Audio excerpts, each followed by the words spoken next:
Hola queridos estudiantes, continuamos con el curso de trigonometría. En esta ocasión vamos a explicar desde la definición qué es la hipérbola. Vamos a construir algunos elementos importantes de la hipérbola y vamos a tratar de definirlos también. Bueno, la hipérbola es el lugar geométrico de los puntos del plano cuya diferencia de las distancias a los puntos fijos llamados focos es constante. Entonces vamos a mirar, contrastar la definición de la hipérbola construyendo una hipérbola como tal. Entonces vamos a, primero que todo, a construir dos focos, ¿cierto? Un foco, como lo tenemos allí, el otro foco. Tenemos dos focos como tal, porque me están hablando de focos, de dos puntos que son importantes en la construcción de la hipérbola. Vamos a construir un punto. Este punto pertenece a la hipérbola. Los focos no pertenecen a la hipérbola como tal, a la gráfica, pero son puntos importantes para la definición como tal. Un punto en el plano, ¿cierto? Con esos tres elementos yo creo que es suficiente para poder construir una hipérbola, pues en esta aplicación como tal. Vamos a construir la hipérbola como vemos acá. Entonces vamos a tratar de contrastar un poco la definición. Vamos a mirar por qué se denomina hipérbola. Entonces trataremos de construir un segmento que vaya del punto que pertenece a la hipérbola a cada uno de los focos.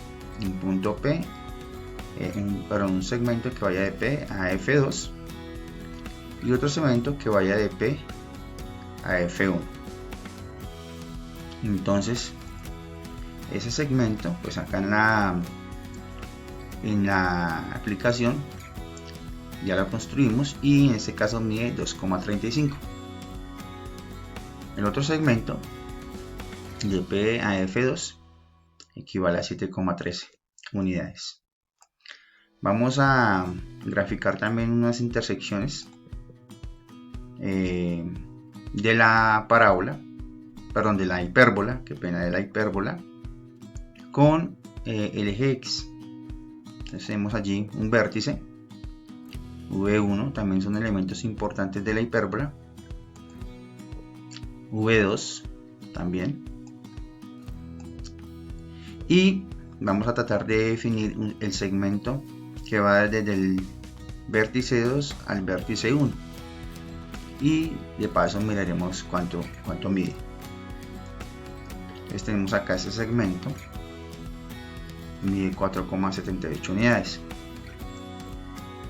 Vamos a tratar de introducir un texto dinámico para comprobar un poco lo que nos menciona la definición. Dice: la hipérbola es el lugar geométrico de los puntos del plano cuya diferencia de las distancias a los puntos fijos llamados focos es constante. ¿Qué significa eso? Que si yo resto este segmento con este otro segmento, ¿cierto? Los resto, me da como una diferencia, una constante como tal. ¿Y cuál va a ser esa constante? La distancia que hay entre V2 y V1. Es decir, la distancia que hay de P a V2 y de P a F2 y de P a F1.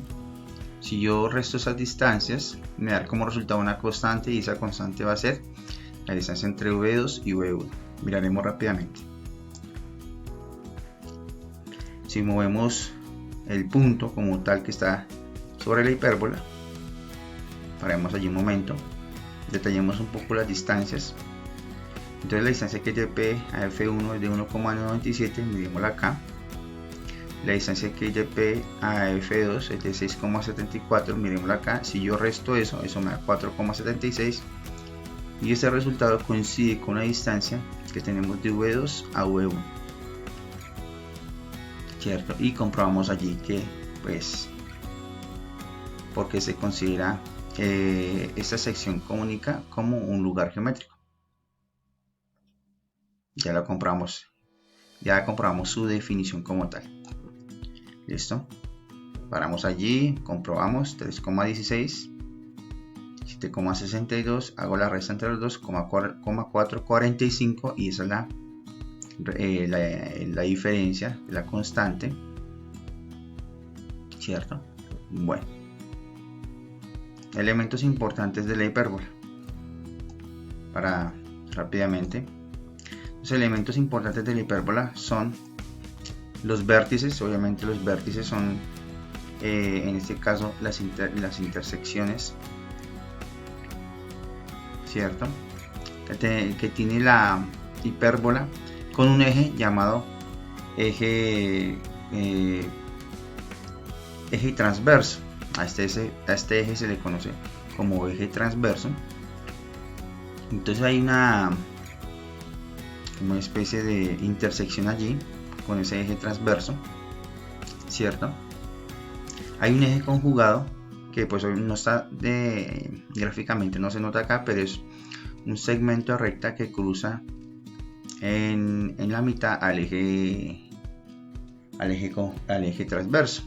Eje transverso, eje conjugado, ¿sí? Obviamente los focos son importantes aquí, y asíntotas que tampoco pues las tenemos aquí graficadas, pero esas asíntotas nos ayudarán en algún momento para graficar de manera a mano alzada nuestra gráfica de nuestra hipérbola. Las asíntotas son simplemente rectas que pasan exclusivamente por la mitad del eje transverso y eje conjugado, ¿cierto? Y son de esta manera. Nos ayudan de cierta manera a graficar nuestra hipérbola como tal. ¿Listo? Bueno, este video pues se dedicó un poco a definir un poco los elementos de la hipérbola y por qué se considera la hipérbola, y contrastar un poco la definición de la hipérbola, ¿no? Y la hipérbola como lugar geométrico. Bueno muchachos, en otra ocasión nos veremos.